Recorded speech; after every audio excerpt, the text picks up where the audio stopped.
When she found out that her husband was bringing some girl home while she was at work, Emily asked for time off and decided to hide in the closet. But what she saw there made her hair stand on end. Emily hurried down the stairs of the old apartment building, clutching a trash bag in her hands. The autumn wind slipped through the cracks in the entryway, making her shiver and pull her jacket tighter around herself.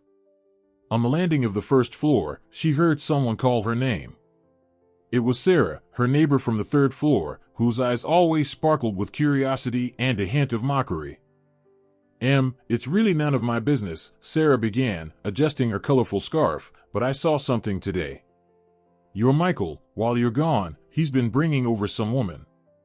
All dressed up, heels, full makeup, like a little doll." Emily froze, feeling her heart skip a beat. Sarah loved to gossip, exaggerate, and sometimes even make up stories, but something in her tone, confidence mixed with sympathy, made Emily uneasy. She tried to brush it off, but the words stuck in her mind like a thorn. "Sarah, are you serious?" she asked, trying to keep her voice calm.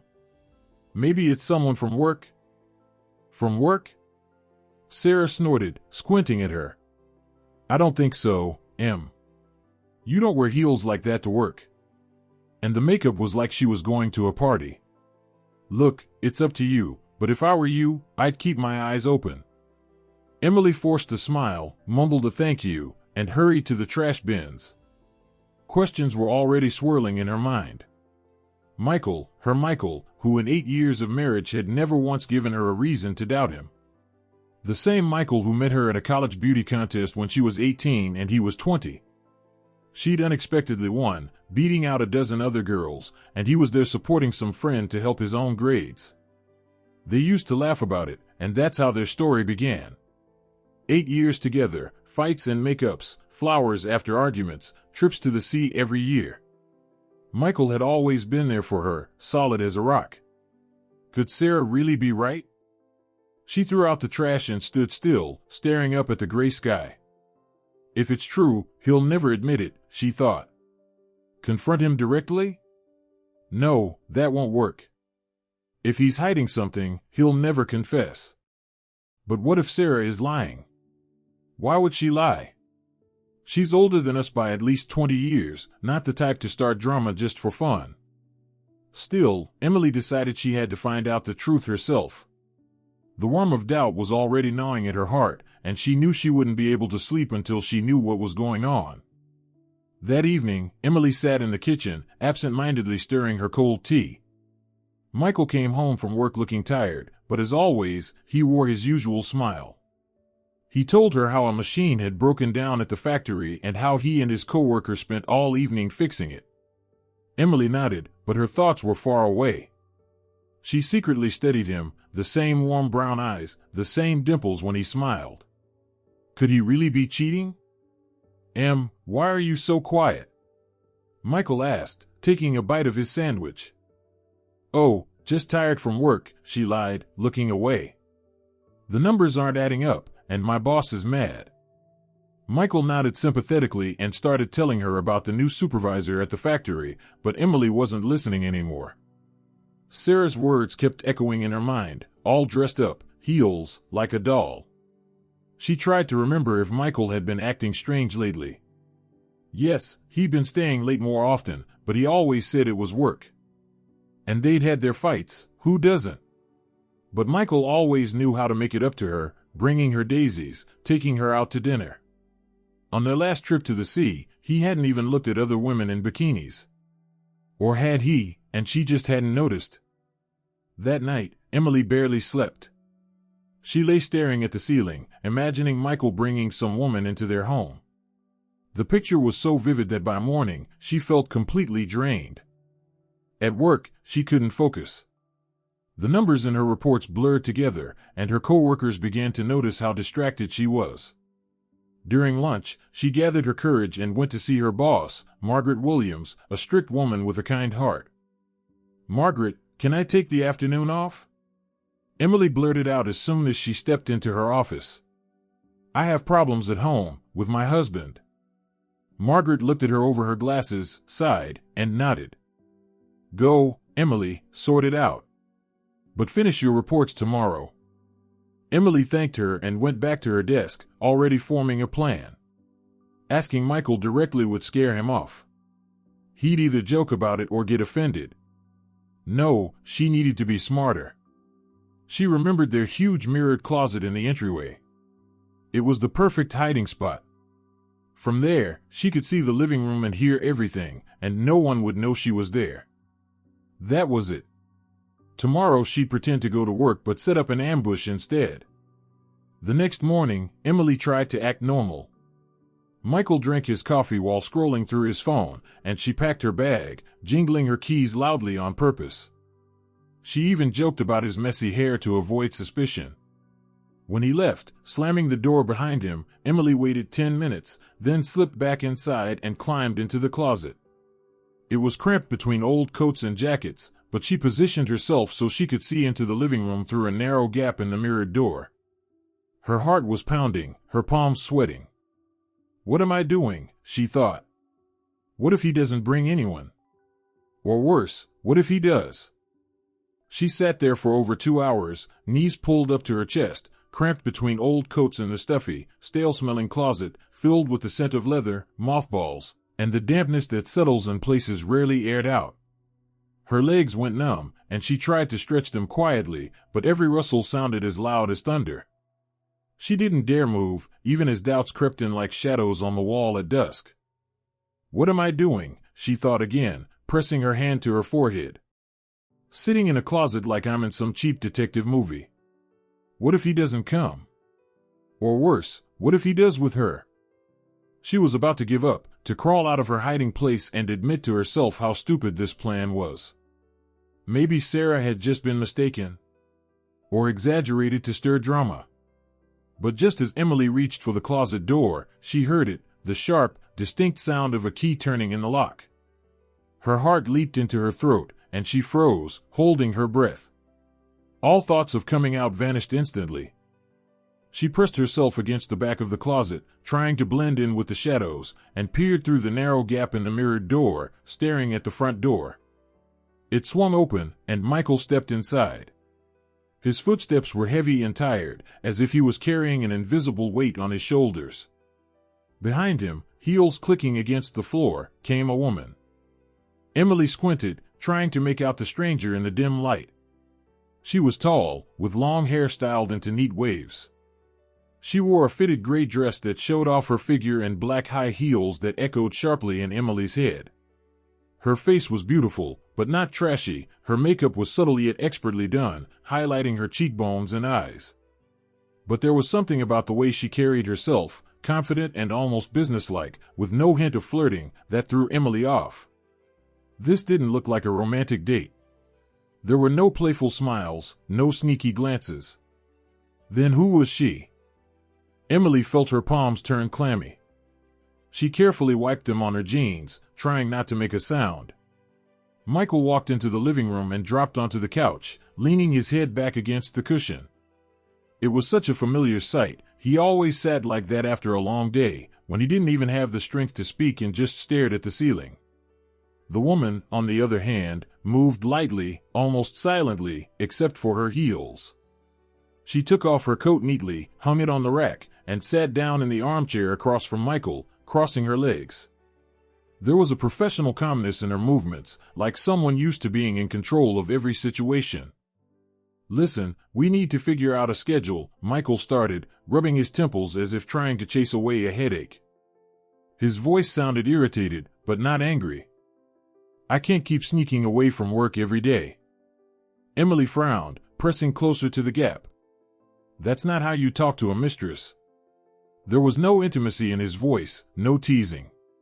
He sounded like someone handling a boring but necessary issue.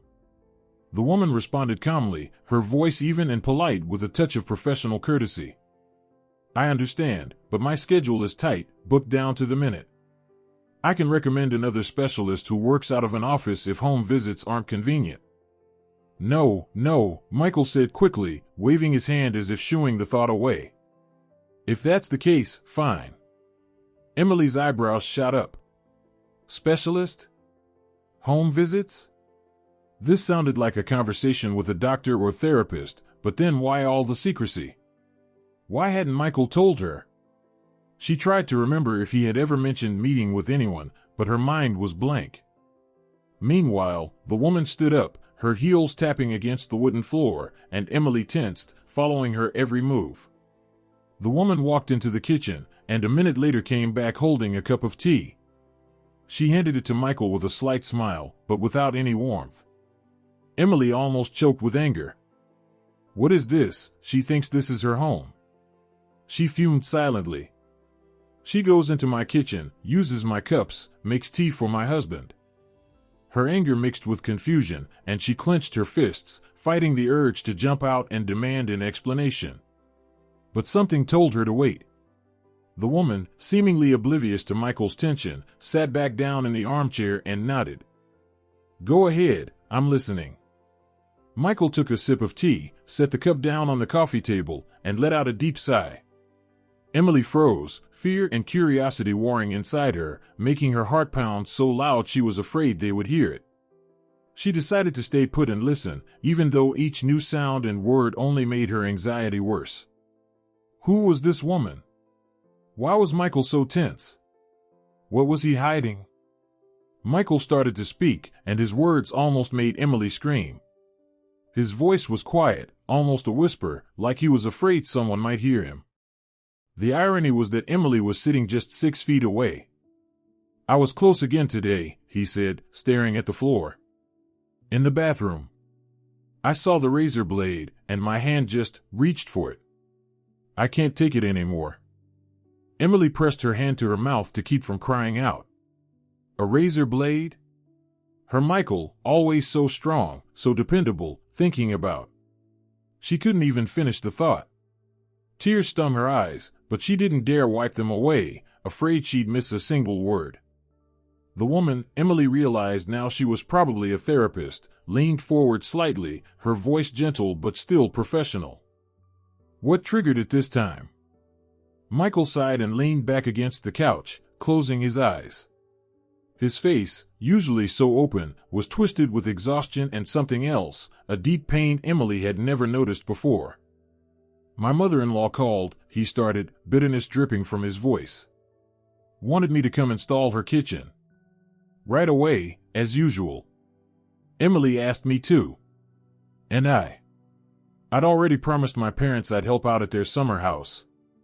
And at work, a friend asked me to cover his shift. I'm being pulled in every direction, and I'm just so tired. I just want to sleep. I'm so tired. Emily felt her heart clench. She remembered asking Michael to help her mom with the kitchen. It's not a big deal, Mike, she had told him. You're so handy, it'll take you no time. She never thought it could be a burden for him. How could she have not seen it?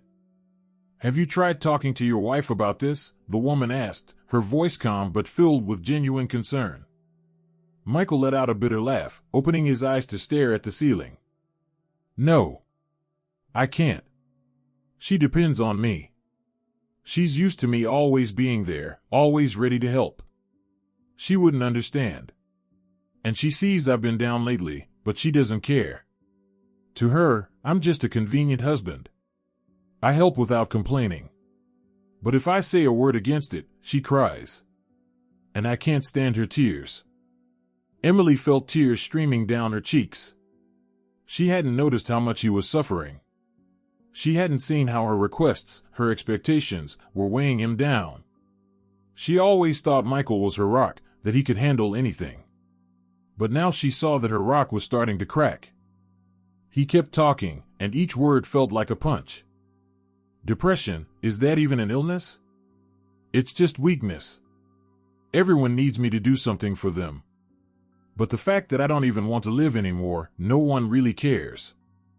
The woman shook her head, her voice becoming firmer. Michael, depression is an illness. And it's something your loved one should be helping you with. Have you tried talking openly to Emily about it? I won't, he snapped, his voice trembling. She's not blind.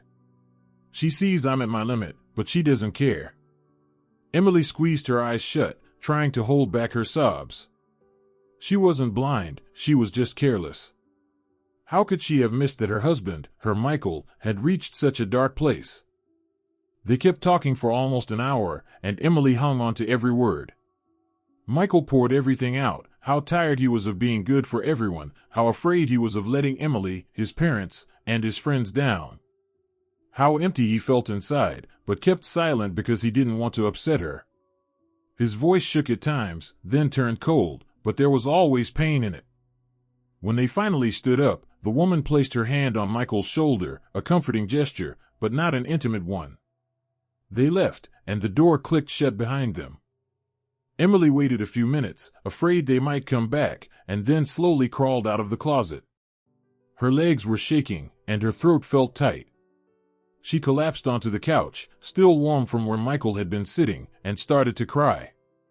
The tears wouldn't stop, mixing with guilt and fear. Michael wasn't cheating, he was on the edge. And she, his wife, hadn't seen it.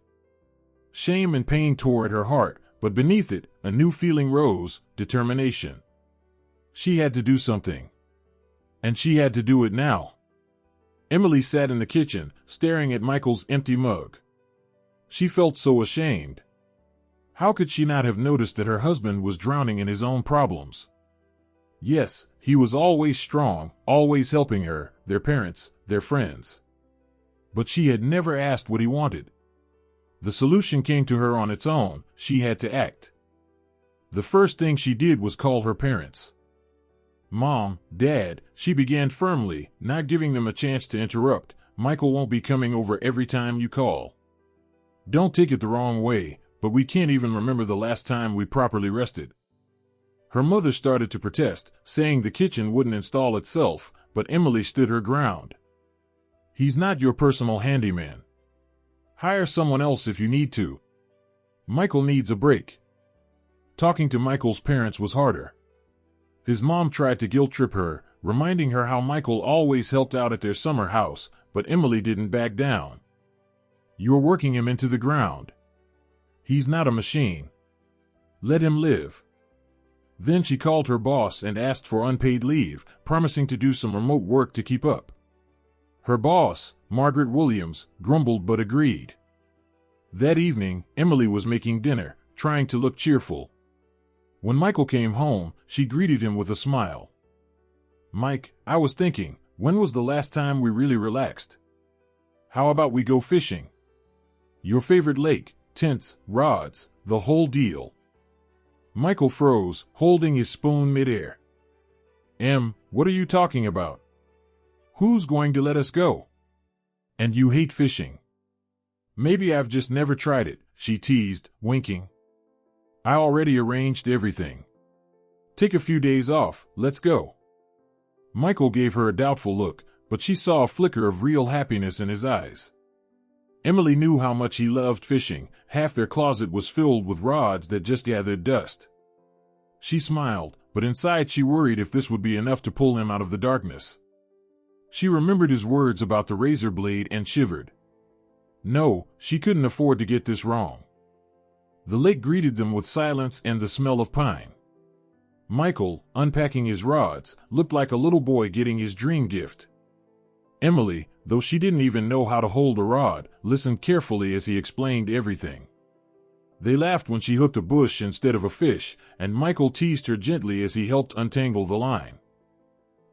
You're a natural fisherman, he joked, and his voice had a lightness she hadn't heard in so long.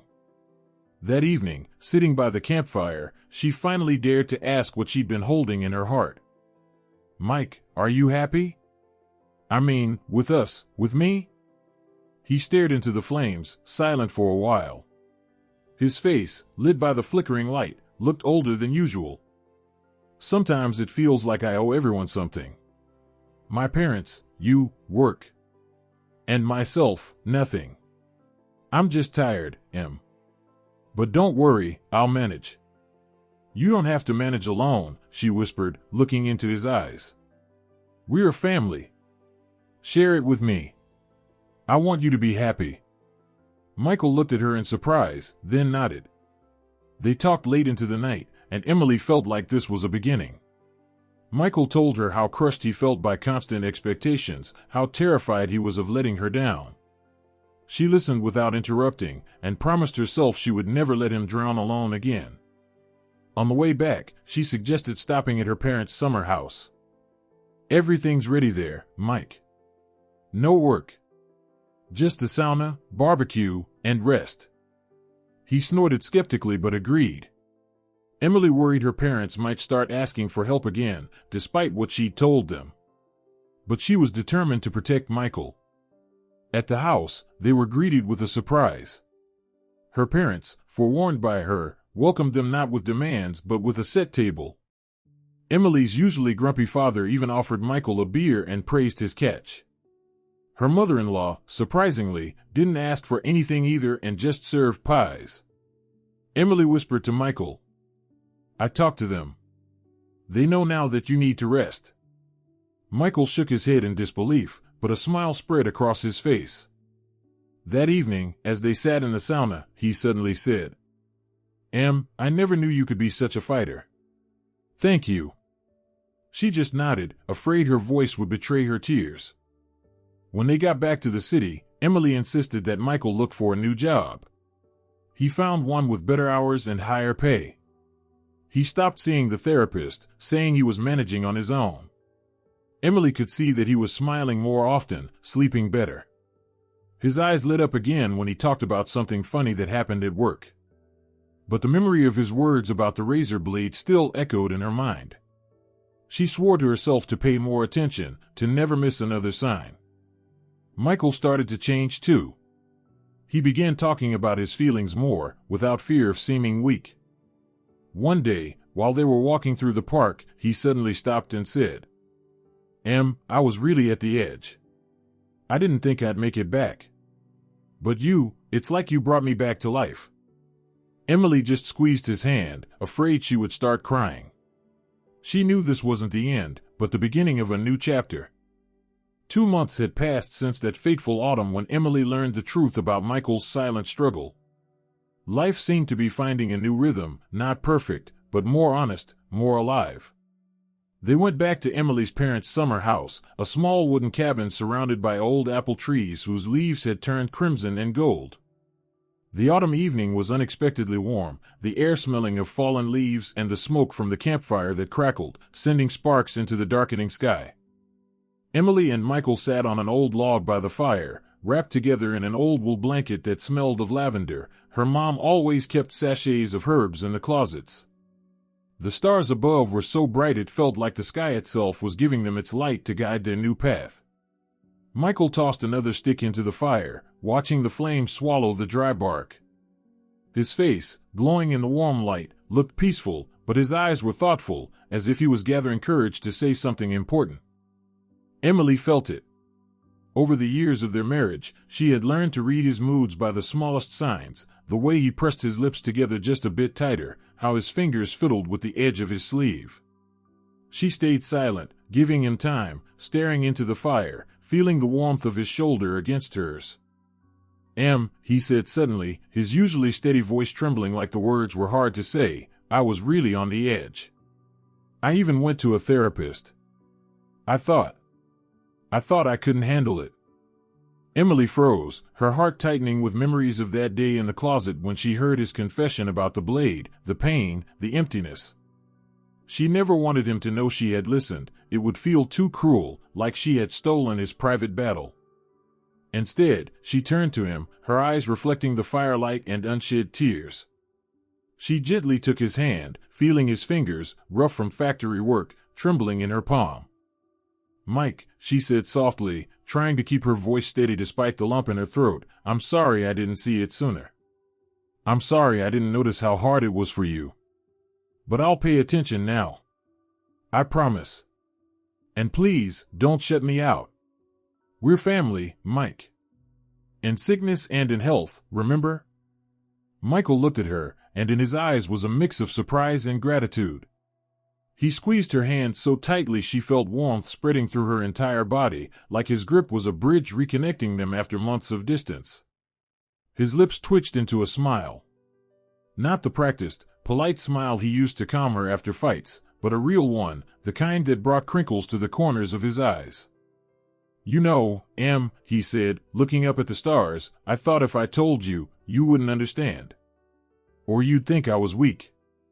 But it's like you pulled me back. Emily felt tears slip down her cheeks. She didn't wipe them away. Let them fall. Let him see that she was vulnerable too, that she was scared too. She leaned into him, resting her forehead against his shoulder, and whispered, We're together, Mike. We'll always be together. I never want you to feel alone again. They sat there for a few minutes in silence, listening to the crackling wood and the distant chirping of crickets. The blanket wrapped around them felt like a symbol of their new closeness, not perfect, but real. Suddenly, Michael laughed, quietly at first, but so warmly that Emily couldn't help but smile and lift her head. What? She asked, wiping her tears with the back of her hand. I just remembered how you hooked that bush with your fishing rod, he said, and his laughter grew louder, echoing across the yard, startling sleeping birds. You were so serious, trying to untangle the line, and I almost fell into the water trying to show you how to cast. Emily laughed too, feeling the tension drain out of her. She bumped his shoulder, pretending to be offended. Hey, not everyone's born a fishing expert. I tried my best. You tried, he teased, but there was so much warmth in his voice that Emily felt her heart fill with lightness. They started reminiscing about that fishing trip, their first attempt to find each other again.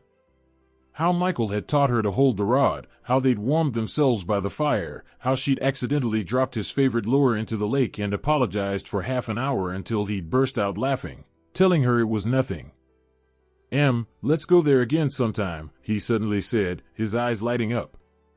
But not because you need to save me or I need to save you. Just because. Let's do it, she nodded, warmth flooding through her. And you know, maybe I'll even catch a fish myself this time. But if I hook another bush, don't you dare laugh. No promises, he smirked, and they both laughed, their voices blending with the crackling of the fire, creating a melody of their renewed life. They started talking about the future, and Emily was surprised at how easily Michael shared his dreams.